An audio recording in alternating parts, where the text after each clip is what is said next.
पिंपरी चिंचवड महापालिकेला कर्जाचा विळखा 4500 कोटींच्या देणीमुळे विकास कामे ठप्प.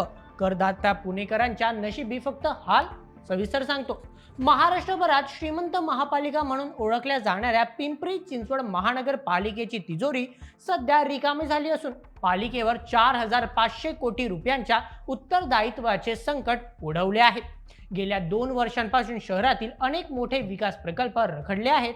एकीकडे राजकीय नेते निवडणुकीच्या प्रचारात व्यस्त असताना दुसरीकडे सामान्य नागरिक मात्र मूलभूत सुविधांसाठी झगडत आहेत. या आर्थिक गोंधळाचा थेट परिणाम शहराच्या भविष्यावर होणार आहे. चला सविस्तर जाणून घेऊया संपूर्ण प्रकरण आजच्या व्हिडिओमध्ये. नमस्कार, मी नील सोनार, तुम्ही पाहत आहात बोल एमएच. मिळालेल्या माहितीनुसार पिंपरी चिंचवड महापालिकेवर सध्या तब्बल 4500 कोटी रुपयांचे दायित्व आहेत. ही रक्कम विविध विकास कामे, कंत्राटदारांची बिले आणि आधीच मंजूर केलेल्या प्रकल्पांची आहे. पालिकेच्या तिजोरीत पुरेसा निधी उपलब्ध नसल्याने नवीन कामांना मंजुरी मिळणे कठीण झाले आहे. प्रशासकीय राजवट लागू झाल्यापासून अनेक निर्णय प्रलंबित आहेत, ज्यामुळे शहराच्या विकासाचा वेग मंदावला आहे. या आर्थिक संकटामुळे नागरिकांना विविध समस्यांना सामोरे जावे लागत आहे. चला थोडं सविस्तर बघूया. सर्वप्रथम खड्डेमय रस्ते. रस्त्यांच्या दुरुस्तीसाठी निधी नसल्याने उपनगरातील रस्त्यांची अवस्था बिकट झाली आहे. मग द्वितीय, पाणी पुरवठा.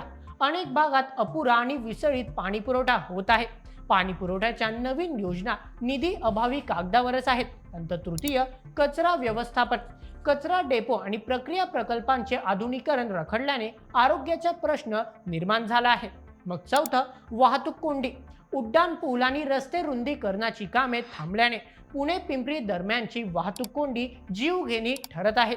चला आता जाणूया की या सगळ्या समस्यांवर उपाय काय आहे. सर्वप्रथम, उत्पन्नाचे नवे स्रोत. पालिकेने केवळ मालमत्ता करारावर अवलंबून न राहता उत्पन्नाचे इतर मार्ग शोधणे आवश्यक आहे. मग द्वितीय, थकीत बिलांचे नियोजन. 4500 कोटींचे देणे एकदम न देता त्याचे टप्पे पाहून नियोजन करावे लागेल. मग तृतीय, केंद्र व राज्य सरकारचा निधी. रखडलेल्या प्रकल्पांसाठी अमृत किंवा स्मार्ट सिटी योजनेतून तातडीने निधी मिळवणे गरजेचे आहे. मग चौथं, प्रशासकीय पारदर्शकता. कंत्राटांमध्ये होणारी उधळपट्टी थांबवून पैशांचा विनियोग केवळ अत्यावश्यक कामांसाठीच करावा. पिंपरी चिंचवडची ओळख स्मार्ट सिटी म्हणून टिकून ठेवायची असेल तर केवळ घोषणाबाजी करून चालणार नाही.